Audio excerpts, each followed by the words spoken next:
Welcome to Barangay Linis, Batangas. Ayan guys, nandito na rin ako sa wakas.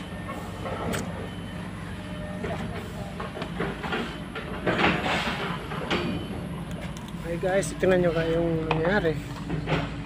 Dumi. Ayan, stranded yung mga sakyan doon mga buddy dahil super kapal ng lupa. Ayan.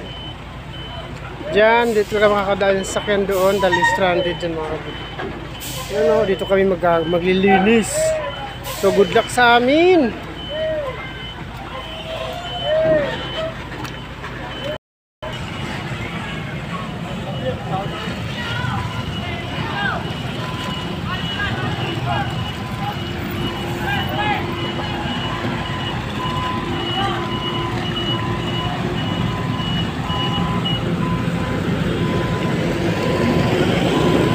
Ito na mga kabady yan, medyo napadaan na yung mga motor ng restaurant sa dulo.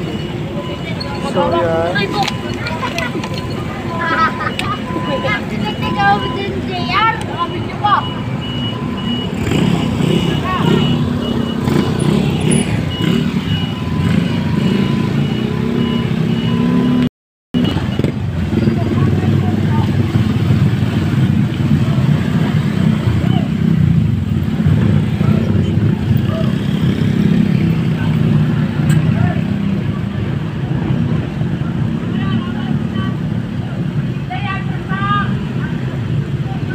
Ito guys, yung barangay na to.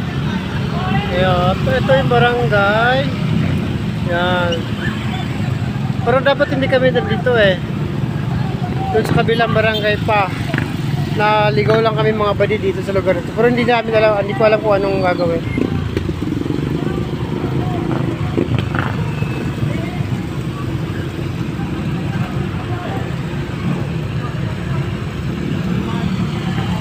Yung buddy, mahaba yung traffic dahil stranded yung mga sakyan.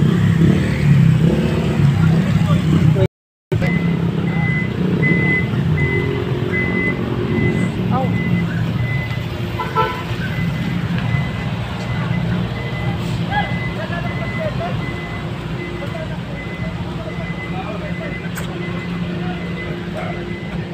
Ano ba, lumalapang kayo? Uy, Kanina ba kayo tinatawag nga? Pati si Terry Boy, tinatawag ko na rin. Ayaw nyo akong ba kami? Pag hindi nyo lumabas, hindi kami lumabas. Hindi nyo kayo lumabas.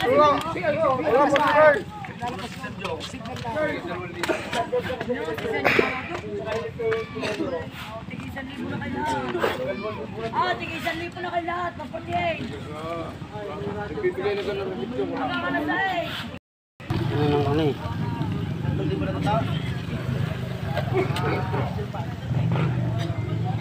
Meron na eh.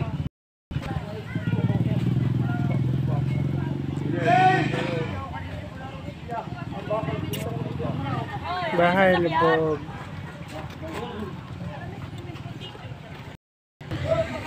Yan guys, marami daw patay dito guys. Ang sabi nila ay 15 daw na taong namatay.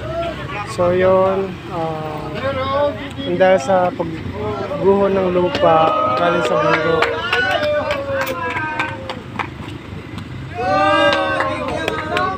Oy! Galing! 500. 500 dyan ano? Ayos yan.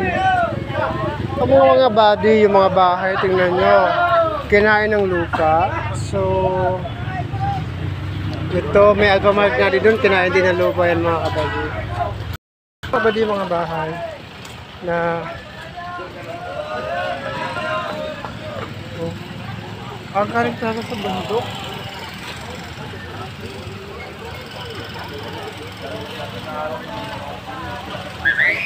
Yan.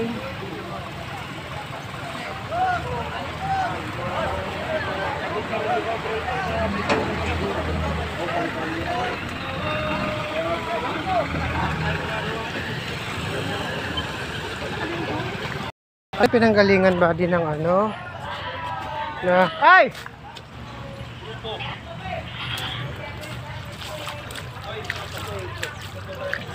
Ayun pala, yun ang gumuho.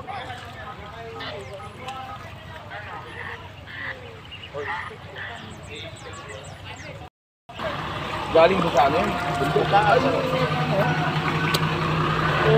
Ako yan.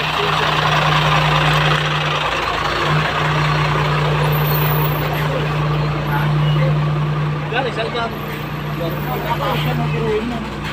Kaya nga, Yung metro, bumaba na ng ganyan.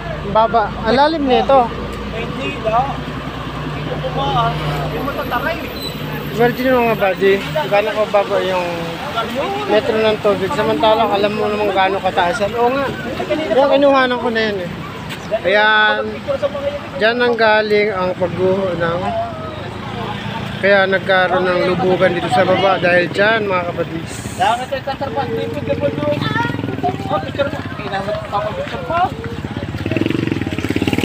Silipin lang namin yung ano, ibon. Kalapati yan. Ito guys, yung bahay mga badi, tamo sira na. Ay ito. Sabi nila yung lupa na to hanggang doon. So yung creek umapon na napantay na halos sa bahay.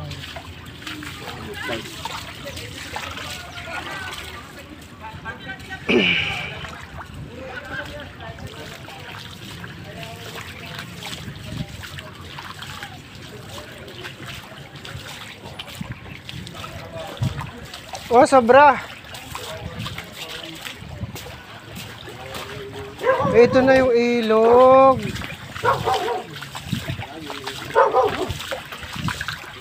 Yan mga kabady, wala talaga tong ilog. So, sabihin, creek talaga to.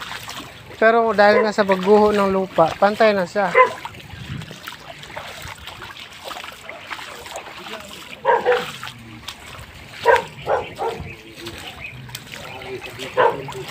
Ha? O, galing talaga dyan. Mga bahay-bahay na pala to dito eh. Yan pa nga ba, di mga bahay-bahay natin. Ha?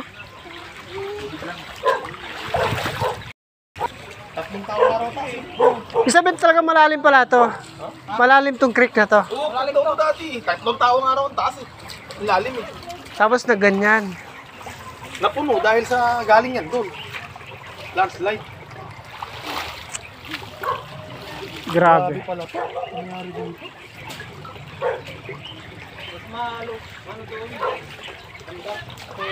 Doon nga sana kami pinapupunta eh. Kasi ito doon ito mayroon eh.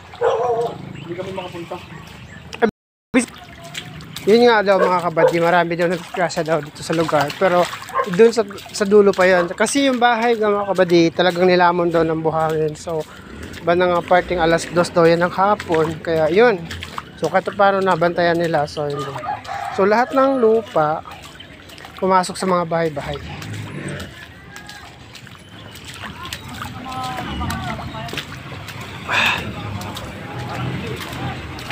Okay mga kabady, dito lang muna tayo sa ngayon at andun yung pwesto namin mga kabady. Okay, maraming salamat and good afternoon everyone.